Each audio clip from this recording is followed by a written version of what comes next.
Bonjour, alors dans cette vidéo, nous allons voir ensemble comment exporter les éléments, donc ma base def et ma haute def de 3D Studio Max, passer sous Substance Painter, et dans Substance Painter, commencer à peindre directement des matières sur mes éléments et vraiment jouer avec tout ça. Alors, dans un premier temps, ce que je vais faire, c'est aller récupérer ma mailbox en base def. Donc ici, j'ai cliqué deux fois. La première fois, c'était de la HD. La deuxième fois, ici, je vois que c'est box 001. Et donc, si je déplace, je suis bien sur ma base def. Une fois qu'elle est sélectionnée, je vais aller dans File, Export, Export Selected. Oh, j'en avais déjà un, je vais le supprimer. Donc voilà, une fois qu'on a cliqué sur Export Selected, il va ignorer tout ce qui n'est pas sélectionné, et donc ici dans mon cas c'est toute la haute définition, et il ne va me sauvegarder que la basse définition. Ici, pour le coup, eh bien, je vais lui donner un petit nom, je vais l'appeler Mailbox, et je vais rajouter LD pour savoir que c'est la base def. Ok. On sauvegarde. Au niveau de la sauvegarde, je vous conseille de cliquer ici sur Autodesk Media and Entertainment, pardon, excusez-moi, un entertainment, et je vais ouvrir ici animation, et je vais décocher tout simplement la petite case ici animation. On va cliquer sur OK, et donc là, il vient de nous sauvegarder la base def. On va pouvoir supprimer complètement, tac, notre élément en basse définition, et on va s'occuper de notre élément en haute définition. Pour notre élément en haute définition, on est dans un groupe. Donc on va aller dans Groupe, Ungroup, comme ça on détache tous les éléments. Je vais sélectionner un élément et je vais vous montrer que effectivement il y a bien ici un Turbo Smooth au-dessus de l'Edit Poly. Pour passer dans Substance Painter, il est conseillé de collapser et donc d'avoir vraiment un modèle haute def et pas un calque comme ceci de Turbo Smooth au-dessus. Ce qu'on va faire, c'est faire un clic droit et on va le collapser le Turbo Smooth avec le mesh qui est en dessous. On arrive ici en Editable Mesh, on va se remettre en Editable Poly, et dans la liste ici, on a Attache. Alors au lieu de collapser tous les Turbo Smooth de tous nos éléments, ce qui risque d'être un peu compliqué, on ne le fait que sur un seul élément, et ensuite ici dans Attache, on va faire Attache List. Normalement il n'y a plus que mon modèle haute définition, parce que l'autre il a été enlevé, et on va ainsi sélectionner tous les éléments, donc CTRL A, de notre liste d'éléments qui constitue notre scène. Et là, nous allons cliquer sur Attache. Attache, Attache Option, Match Material ID, on va prendre le premier et on va faire OK. Comme ça, il va nous garder les matières que l'on a mis dans la vidéo précédente. Eh bien, il va nous les garder pour ce modèle-ci. Une fois que c'est fait, on va faire File, Export, Export Selected. Je vais recliquer ici, comme ça j'ai bien ma mailbox, et au lieu de LD, je vais taper HD. On va sauvegarder. Ici, il va nous garder les mêmes paramètres qu'avant. Il suffit de cliquer sur OK, et c'est enregistré. Une fois que c'est fait, eh bien, nous pouvons quitter 3D Studio Max et passer sur Substance Painter. Une fois que nous sommes sur Substance Painter, donc j'avais une fenêtre avant, je l'ai simplement fermée, j'ai cliqué sur Close, et ce que je vais faire ici, c'est récupérer mon modèle basse définition. Pour le récupérer, je vais aller dans File, je vais faire New, et ici, dans le modèle, eh bien, je vais choisir un template de base. Ce template, je vais aller chercher Unreal Engine parce que c'est mon modèle de sortie, c'est ce vers quoi je vais pour mon rendu. Je vais venir ici dans File et je vais sélectionner mon modèle basse définition. Je l'ouvre. Au niveau de la résolution, il faut savoir que ici j'ai 2048, mais si votre ordinateur n'est pas capable de supporter 2048, vous pouvez tout à fait baisser cette valeur. Vous pouvez mettre la valeur la plus haute, donc des textures 4K, mais le truc c'est que après ça risque de ramer, mais il ne faut pas hésiter à revenir par la suite dans les settings pour améliorer votre affichage. Et donc, vous pouvez travailler avec des textures plus basses et ensuite les exporter plus hautes, hein, si votre ordinateur n'est pas capable de gérer cela. Hein. Donc, vous pouvez laisser comme ceci. Donc, voilà, au niveau des paramètres, on ne va pas faire trop le tour. Les paramètres par défaut fonctionnent très très bien. Et on va faire OK. Tac. Donc, on a bien notre mailbox, mais en basse définition. Hein. Donc, vraiment très très bas. Donc, on voit bien qu'on n'a pas ici le polygone, etc. Et donc voilà, ça c'est vraiment notre mailbox de base. Et ici, sur le côté, nous avons notre dépliage. Okay. Une fois qu'on a ceci, eh bien, ce qu'on va faire, c'est aller récupérer les informations de notre haute def et venir la placer sur la base def. Donc on va venir ici sur Texture Set Setting. Et donc vous voyez ici, General Properties Size, on a bien 2048, ce que j'avais au début. Et donc à tout moment, vous pouvez venir ici changer la taille, hein, comme je vous l'avais expliqué. On descend ici et on va aller chercher le Bake Mesh Map. Et donc on va aller baker directement la texture haute définition d'un côté et on va venir la mettre sur la texture basse définition. Donc voilà, ça ce sont mes paramètres par défaut. Je vais venir ici, tac, sélectionner ma mailbox en haute définition. OK.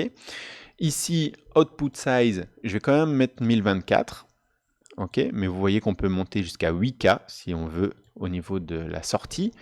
Dilatation weight, donc il va dilater en fait nos éléments. Ce que je vais faire, c'est diminuer un petit peu. Voilà, je vais le mettre sur 16. Alors, je ne sais pas du tout les paramètres par défaut que vous avez, parce que moi, comme je l'utilise, voilà, je joue avec cette dilatation.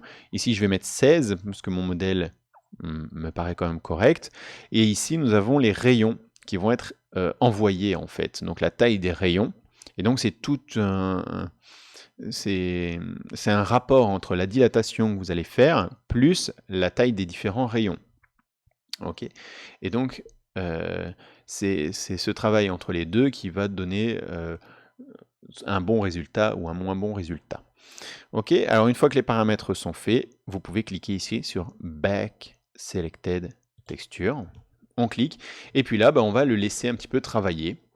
Et on verra les résultats par la suite. Donc lui, voilà, tac, tac, tac, il fait son petit travail. On clique sur OK. Et puis là, on va regarder un petit peu qu'est-ce qu'il a fait. Et donc, on voit bien qu'il nous a récupéré nos clous, il nous a récupéré nos vis, il nous a récupéré, donc même si on regarde ici au-dessus, alors qu'on a un modèle basse définition, mais vraiment un angle, eh bien, on a quand même ici, au niveau de l'affichage, le côté un peu arrondi. Même si c'est droit sur notre modèle, eh bien, on a quand même un affichage un peu arrondi. On a ici notre poignet, on a ici nos vis, nos bois, eh bien, ils sont vraiment pas mal. Malgré la basse définition du truc, eh bien, on a quand même un beau modèle, un modèle vraiment, vraiment sympathique. Donc voilà. Hop. Et donc la rainure qui n'existait pas du tout, mais vous voyez, il l'a complètement rajouté sur mon modèle, alors qu'elle n'est pas du tout présente sur mon modèle base def. Hein. Donc voilà, le modèle me paraît vraiment pas mal, hein, quand on regarde comme ça. Et bien maintenant, il n'y aura plus qu'à travailler avec Substance Painter. Alors, dans un premier temps, je vais vous montrer vite fait comment ça fonctionne. Ensuite, eh bien, je referai une vidéo où vraiment je vous expliquerai toutes ces démarches au niveau de Substance Painter. On va venir ici dans le layer, ok, et on a ici en dessous, tac, si vous cherchez un peu dans la liste, vous avez des matériaux. Donc nous, on va utiliser directement les matériaux et on va créer comme ceci des matières pour notre boîte aux lettres. Donc ici, je vais m'attarder et je vais vous expliquer vite fait pour la partie ici du dessus, en fait. Donc toute la partie, la boîte métallique qui se trouve là. Et donc je vais prendre ici, je vais prendre une espèce une peinture plastique mat, d'accord? Et je vais venir la placer ici dans mon layer. Tac. Donc voilà, ça c'est mon layer plastique. Et donc, c'est pas mal. Le problème, c'est que c'est venu englober la totalité de mon objet. Okay. Et moi, ce que j'aimerais bien, c'est que ça ne prenne que ma boîte métallique. Alors, on se souvient, dans 3DS, on avait une couleur rouge ici. Donc, on a une couleur déjà de matière. Si vous venez ici, hop, ah, par contre, c'est vrai que j'ai pas vérifié le truc. On va essayer. Hein. On va cliquer ici sur Add Mask with Color Selection. Tac. Et donc, il nous a bien repris. Ça, c'était un petit peu ma crainte, parce que c'est vrai que d'habitude, je vais vérifier le paramètre. Ici, j'ai pas vérifié du tout. Mais il nous a bien repris. Donc, il nous a fait une map comme ceci, une couleur ID. Et donc, suivant les couleurs que j'ai mis sur ma haute définition, eh bien, lui, il a fait une texture avec les teintes directement dedans. Et donc, ici, donc j'ai Color Selection. Je vais faire Pick Color. Et donc, je vais pouvoir piquer une couleur pour pouvoir la signer. Et donc ici, je vais la signer sur ma boîte ici au-dessus. Et donc, vous voyez que j'ai bien ma boîte, hop, qui est devenue bleue. Ok. Si je veux du bois, eh bien, je peux créer une texture bois. Si je veux du métal, hop, je vais créer des textures métal. Hein. On verra ça après, comment améliorer, comment faire pour tout le reste. Ok. Alors, ici, pour le coup, on va s'attarder sur cette partie-ci. Et ce que je vais faire, par exemple, c'est remettre une texture un peu... voilà, ça a été abîmé par le temps. Et comme ça a été abîmé par le temps, tac, je vais la mettre en dessous. Et donc ça, c'est ma boîte abîmée, comme si elle était abîmée à 100%, la totalité. Clac. Alors, ce que je peux faire, c'est rajouter ici dessus des masques blancs, des masques noirs, des masques un peu de toutes les couleurs. Donc ici, enfin, voilà, gris, blanc, on va pouvoir jouer avec ces masques. Donc je vais faire un masque blanc, donc je vais casser la color sélection que j'avais tout à l'heure. La color sélection, je la remettrai dans un petit dossier. D'accord? Et donc ici, je vais utiliser un effet, en fait, et je vais utiliser ici le Add Generator. Et dans ce générateur, on va avoir ici un élément qui va s'afficher. Il suffira de cliquer dessus et de choisir en fait une façon dont on veut que ça ait été détérioré. D'accord? Donc on a du dirt, on a ici du metal edge. Ok, et puis bah, c'est à vous un peu de regarder suivant ce que vous voulez. Donc, par exemple, moi je vais prendre ici bah, voilà, le metal edge et je vais le placer dessus. Alors on voit que c'est inversé. D'accord? Mais il va regarder en fait notre boîte et il va créer des usures. Voilà, des usures par rapport à ce que l'on a mis. Donc hop, je vais recréer un masque blanc, hop, générateur, cliquez ici, le Metal Edge, clac. Et donc voilà, ici c'est un peu plus correct. Et donc nous avons ici de l'usure directement sur ces éléments-là. Et en dessous, bien, eh bien, nous avons tous les attributs par rapport à cette usure. Et donc c'est à vous de jouer pour dire, bah voilà, je veux qu'à tel endroit, eh bien, il y ait plus, enfin, voilà, choisir en fait voilà, l'usure de votre boîte directement pour lui donner un autre aspect en fait à cette boîte. Ok. Donc voilà. Edge smooth. Hop. On peut changer.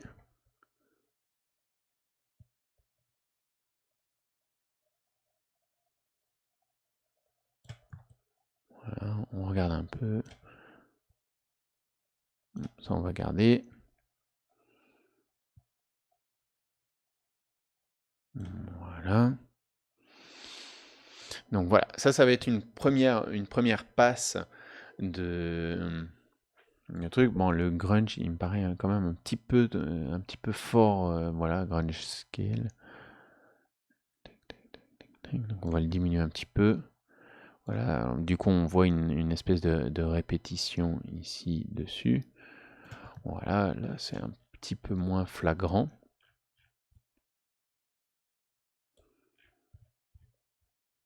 Voilà. Donc on a bien ceci. Alors je vais déjà le faire, hein, je vais mettre un petit dossier et je vais mettre ici, tac, dans mon petit dossier. Et ce dossier-ci, je vais rajouter avec un color sélection, tac, pour que ça ne soit que sur la boîte directement. Ok. Et donc voilà, ici on a le côté un peu rouillé. D'accord. Alors, ce qu'on peut faire également, donc ici donc ça c'est mon dossier avec lui. Ici, ce que je vais faire également, je peux changer la couleur de ma boîte. Donc, moi je l'aimais bien un peu rouge, limite un peu rouge orangé, comme ceci. Voilà. Voilà, comme ceci. Ça c'est pas mal. Et puis, ce que je vais faire, c'est rajouter, donc c'est copier ce calque-ci. Donc je vais dupliquer mon layer et le refaire, mais un peu plus foncé. Voilà, comme ceci. Et en fait, ce que l'on va faire, c'est utiliser un autre générateur,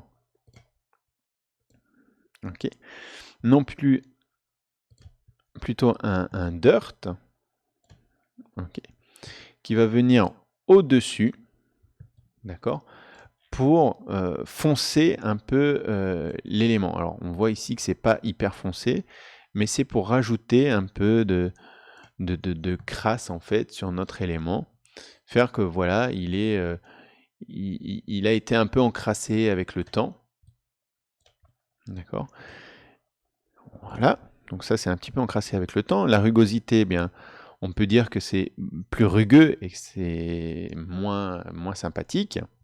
D'accord, donc on va voir ceci. Voilà. Pareil, donc dans le dirt, on a du dirt level pour rajouter ici. On a le contraste pour augmenter la crasse dessus. Hein. Voilà. Et donc c'est la combinaison de plusieurs éléments qui vont vous donner vraiment le résultat que vous pourrez avoir. Donc ici on va voir de la rouille, ok, et en même temps de la crasse qui va venir se mettre sur la peinture. Ok. Rouille et crasse, eh bien ça va nous donner cette magnifique texture. Cette magnifique texture, effectivement. Oui.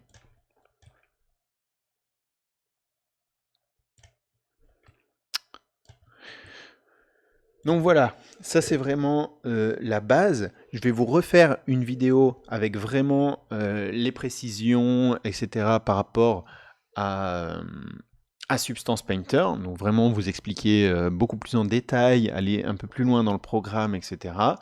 Faire bien évidemment d'autres choses, combiner avec des textures qu'on aurait créées nous-mêmes, ça c'est totalement faisable également, hein. On va prendre une photo et on va venir l'intégrer directement dans Substance Painter, eh bien ce sera faisable. Mais ici, voilà, l'idée c'est d'aller le plus loin possible au niveau des textures, rajouter encore toute cette définition, hein, qu'il y aura derrière. Et donc, comme ça, on aura une boîte vraiment, vraiment, vraiment sympa. Ok. Et du coup, on aura un modèle qui vaudra vraiment le coup dans notre jeu. Donc voilà, merci d'avoir suivi cette vidéo. À la prochaine donc pour une vidéo vraiment spéciale Substance Painter. Et donc si vous aimez mes vidéos, n'hésitez pas à me mettre des petits pouces bleus, ça me permettra d'être mieux référencé, mais également à vous abonner. pour recevoir toutes les nouvelles vidéos. Vous pouvez également cliquer sur la petite cloche. Donc voilà, merci à vous de me suivre et à la prochaine pour une autre vidéo.